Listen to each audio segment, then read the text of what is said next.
Welcome back to the Piney Woods Homestead, y'all. Today is all about bucking wood. And we're going to use 3 different saws to do it. The only 3 saws that we have. The Echo CS590, the Stihl MS290, and the Stihl MS170. All 3 different size saws, new to old. And we're going to buck up some wood that needs to come out of this section over here so that I can get a drain tile put in. It's in the way, it needs to be bucked anyhow, it smalls, it's ready to burn. And so we're going to get it split. And actually, we ain't going to split it today, we're going to buck it all today, but we're going to try out all 3 saws and see what you think. What's the best saw for this smaller stuff, for this application. Guys, thanks for stopping in at the Piney Woods. Hit that old like and subscribe if you hadn't, and if you have, as always, y'all, we appreciate you. Let's get to running a few saws and bucking some wood. All right, I'm going to start off with this old MS290. It's about a year model wise, I think it's probably 1998 or 9, somewhere along in there. So it's an old saw. It could use some tune-up done. I've done all that I can do here at home, really. I could take it into the shop, but it's still cutting pretty good. It's got an old chain on it. I've hand filed it, and we'll just see how it does in some of this smaller stuff. And I want to start with this one just because it's my favorite saw.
Yeah, that's not bad for an old saw. And that's red oak that I'm cutting. Just some tops out of some logs and stuff I hauled in here several months ago. And it's fairly decent size.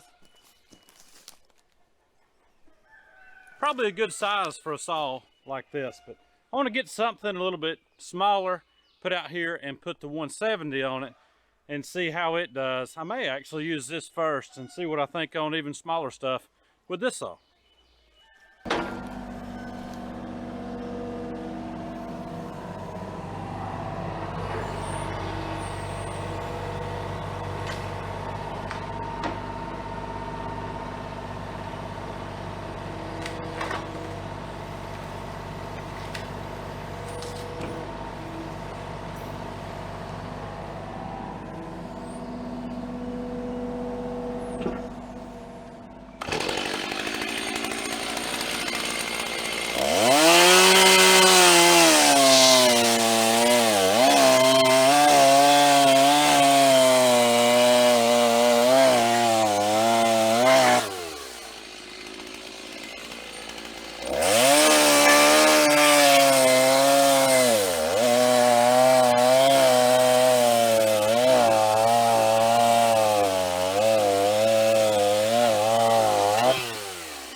Well, that's a pretty hard, dry maple. It's pretty much ready to burn.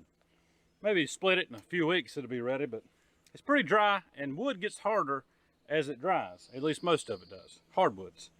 But the MS290 is pretty doggone good saw. It could use a little work, I know. But I like it. It's my favorite because I've had it the longest. All right, let's switch up and do something a little bit different with a different saw.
All right, let's talk about this saw. First off, I kind of wish I never bought it. It was a couple $100 when I did. It's been probably at least, I don't know, probably at least 15 years ago, 10 or 15.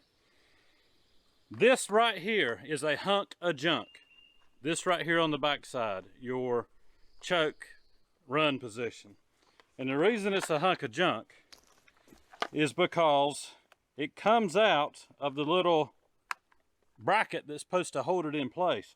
I have filed it. It's all plastic in here, but it just pops right out when you try to run the choke. And you have to choke it down to stop it, because you're supposed to be able to push it up, stop, but it pops out. There's a little piece of copper in there that's supposed to cut this thing off when it disconnects, but I have messed with that thing. I've watched video tutorials on how to fix it. I've tried, hadn't been able to. So that's the #1 flaw of this saw. I'm not really sure that it has a place in a wood yard.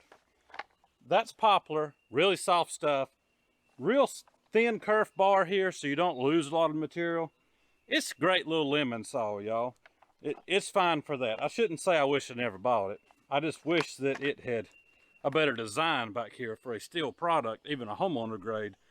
You would think, you know, a couple 100 pulls on this thing, tested out by some robot in a factory, would figure out that's a piece of junk.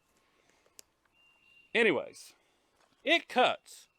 Any sharp chain is going to cut. But is it really for a wood yard? For lemon, I suppose, but not really so much for bucking firewood. But if you're only bucking a little bit for your backyard fire pit, small stuff, this is probably great. I'm gonna put this thing up for now because I really don't even want to fire it up again. That's how much I despise having to crank and turn this saw off every time. It's a pain in the posterior. Anybody got any tips to help me out other than throwing it away and getting a different saw? Let me know.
Y'all, that was post oak with the CS590 Timberwolf from Echo. By far, this is the top dog of the saws that we have. It's got a lot of power. It's balanced very well, even with this 24-inch bar. It's not too tippy on the front end. Y'all, that bar looks brand new, because it is. I ordered a backup bar a couple of weeks ago, anticipating I may end up bending a bar at some point. And I did. I bent one good on a job. In 30 years, I've never bent a chainsaw bar, and I bent this 24-inch bar twice now. Once I got it hung up in our garden extension on a tree I never thought I'd get it hung up on. and the weight of the saw sitting there in the tree bowed the bar. The vise fixed that, put it in the vise, fixed it, but got on a job. Once again, I'm down in the thicket. Can't get the machine in there, not well, to get me a little leverage, and ended up really messing that bar up. So fortunately, I had this nice $61 plus shipping exchange bar waiting on me. So, but by far this is probably, yeah, there's no probably to it. This is the best saw that we have as far as power and power in through the cut, all the way through the cut. It's a brand new saw, it's fresh. There's probably 100 hours on this saw right now compared to hundreds on that MS290 steel, which is still ticking, even though it ain't ticking like it once was. Let's put something a little bit smaller on here, because that's the biggest one we've cut so far, this post oak. So let me grab something just a little bit smaller, probably a different species.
All right, so that maple, once again, a little bit smaller than the first maple firewood log that I had on here, but this Echo just chews right through it. Y'all, good sharp chain. I just hand filed it right before I got out here. Matter of fact, every one of them's been hand filed.